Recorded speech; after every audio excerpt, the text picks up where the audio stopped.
Hello my dear student, आज एक बार फिर आपके सामने हाजिर हैं।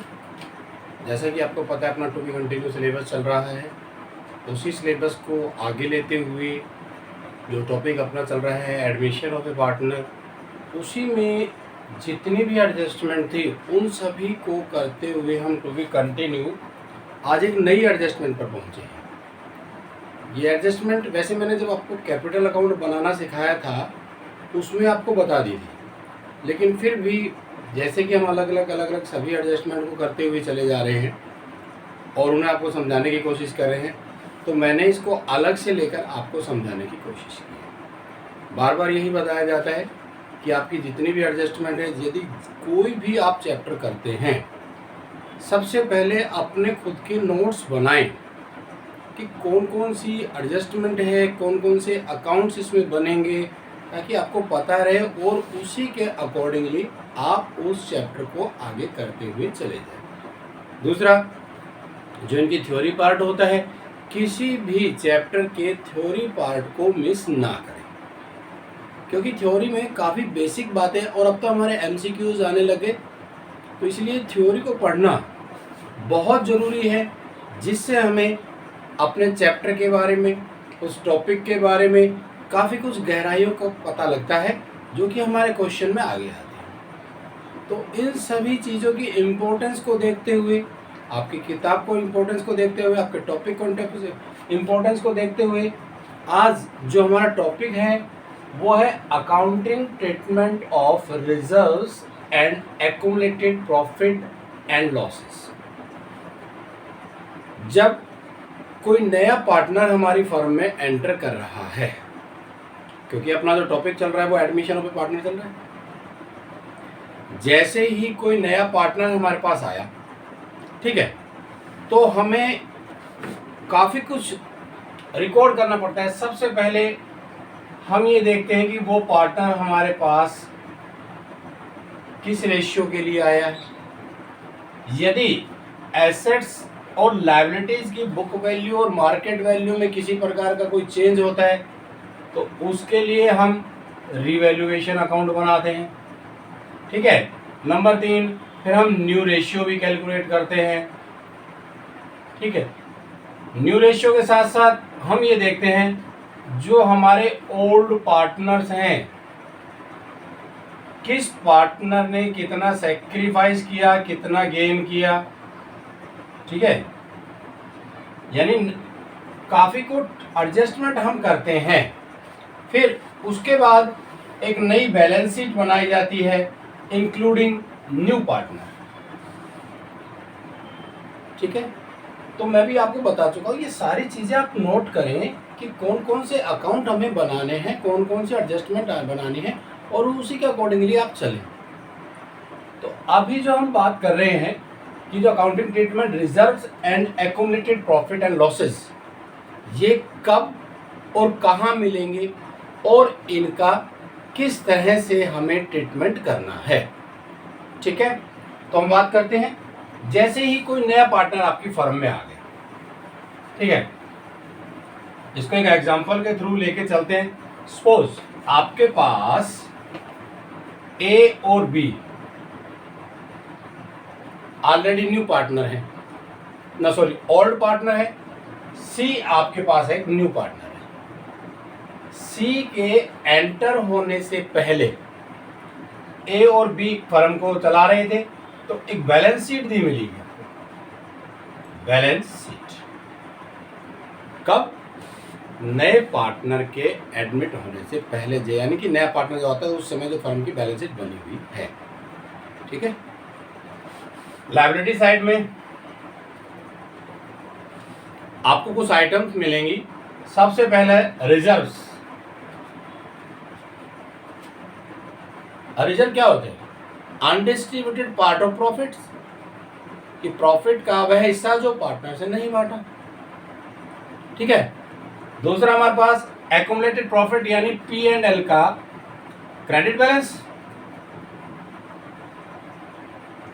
यदि हमारे पास लायबिलिटी साइड में रिजर्व्स, एक्यूमुलेटेड प्रॉफिट यानी प्रॉफिट एंड लॉस का क्रेडिट बैलेंस दिया हुआ है और एक नया पार्टनर एडमिट हो रहा है, तो उस कंडीशन में हम क्या करेंगे, एक हमारे पास जर्नल रिजर्व मिल सकता है आपको, ठीक है। तो ये कुछ पैसा ऐसा होता है जो केवल और केवल उस पार्टनर को मिलता है जिस पार्टनर की या जिस फर्म की बैलेंस शीट है। तो यहाँ ए और बी हमारे ओल्ड पार्टनर हैं जो कि फर्म को रन कर रहे थे, ठीक है।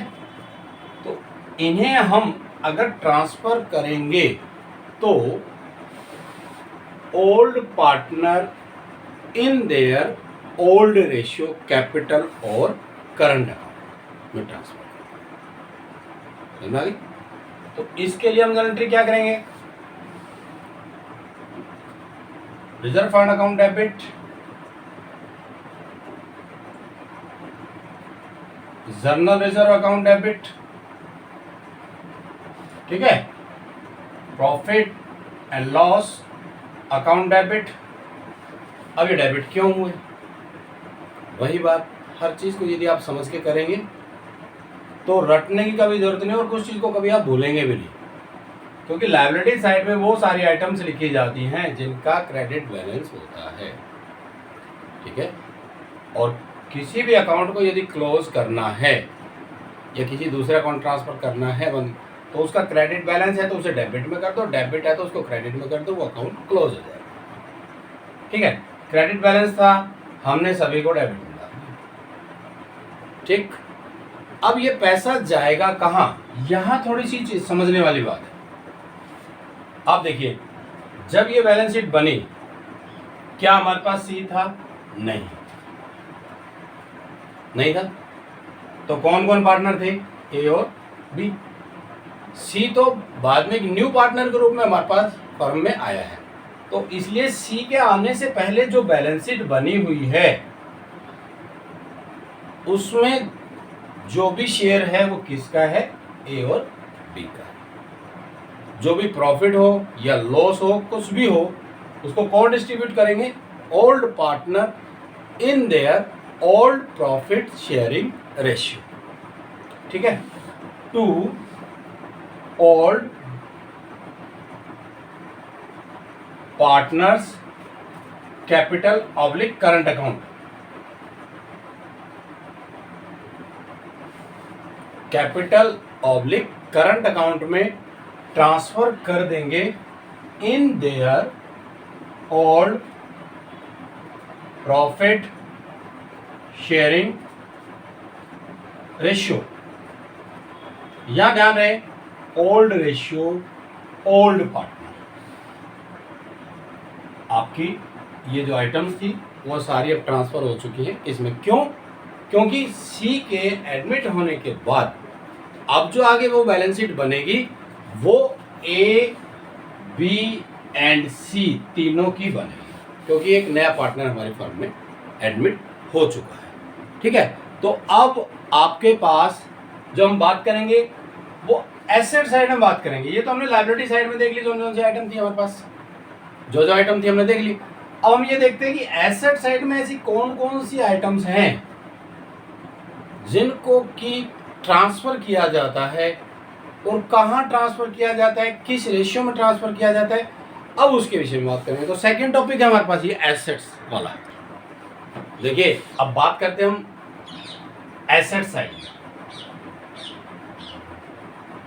अभी हमने लायबिलिटी साइड की बात की थी, उसका ट्रीटमेंट हो गया।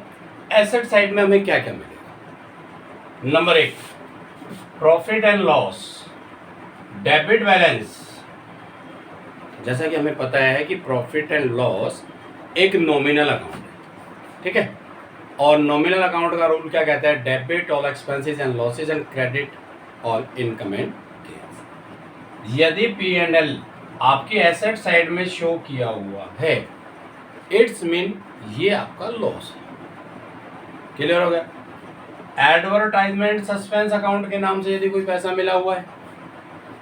तीसरा है डेफर्ड रिवेन्यू एक्सपेंडिचर। अब ये डेफर्ड रिवेन्यू एक्सपेंडिचर होते क्या हैं?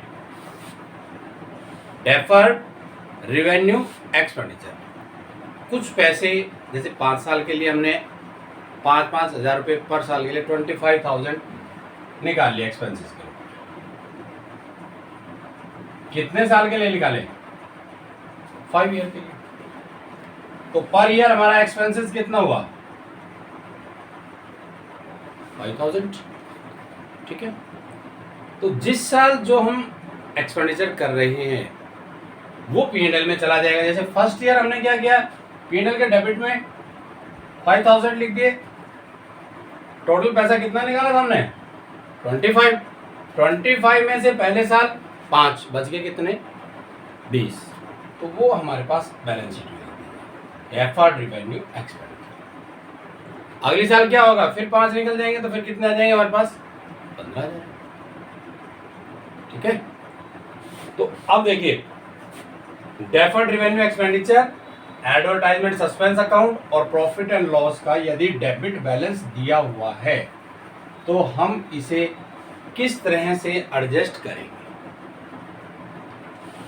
सभी का डेबिट बैलेंस है। जो बैलेंस शीट है वो किसकी है? ए और बी की। ए और बी की। पहले इनको राइट ऑफ कीजिए। डेबिट है तो क्रेडिट में डाल दीजिए 2, 2 और 2। 3 आइटम हमारे पास। Profit and loss account, advertisement suspense account, deferred revenue expenditure account. Debit थे, हमने क्रेडिट में डाल दिए। पैसा गया कहां? इन देयर ओल्ड पार्टनर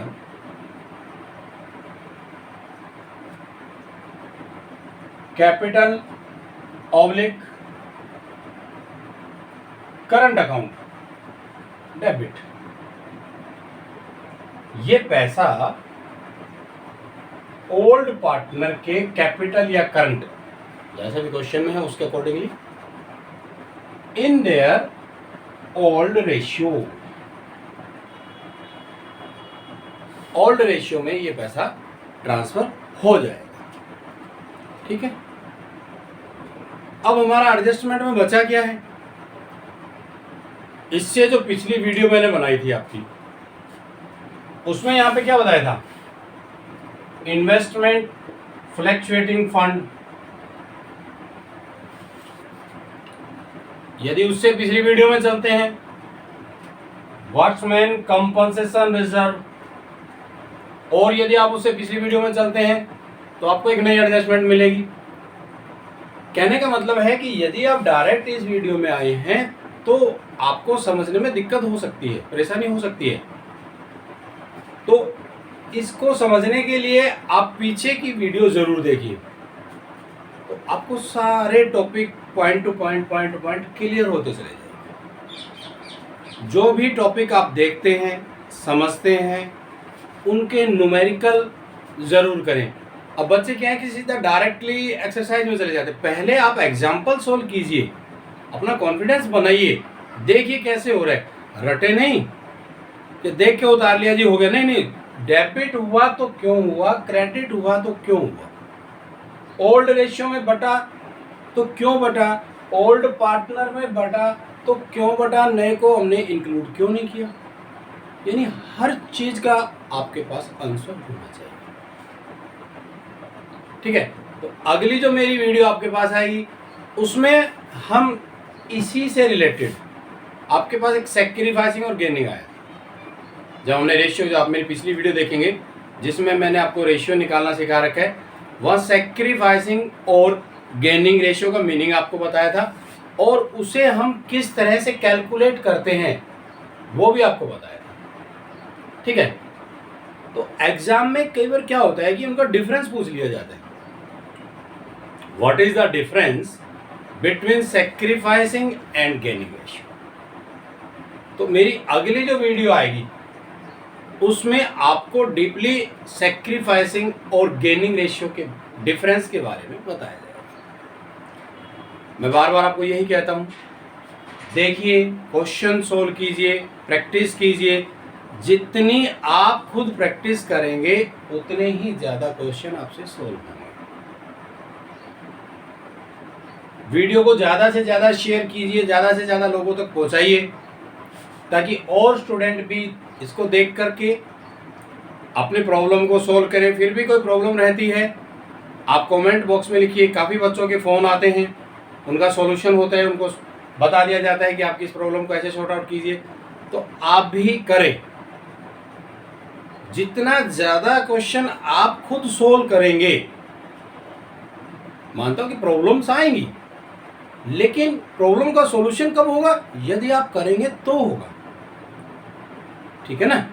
तो ऑलमोस्ट जितनी भी हमारी एडजस्टमेंट थी, एडमिशन ऑफ ए पार्टनर जो हमारा टॉपिक है, उससे रिलेटेड लगभग सारी हमारी एडजस्टमेंट कंप्लीट हो चुकी है। आपके लास्ट सैक्रिफाइस लर्निंग जो मैंने बता दिया कि अपनी अगली वीडियो मिलेगा, वो बता देंगे। उसके बाद अपना अगला टॉपिक चलेगा रिटायरमेंट और डेथ ऑफ। ठीक है, तो जल्द ही मिलते हैं आपसे नेक्स्ट वीडियो में। उम्मीद करता हूं कि आप अपने सिलेबस को टू बी कंटिन्यू करते हुए चले जा रहे हैं। प्रॉब्लम्स डिस्कस कीजिए, सॉल्यूशन आपको मिलेगा। Thank you, have a nice day.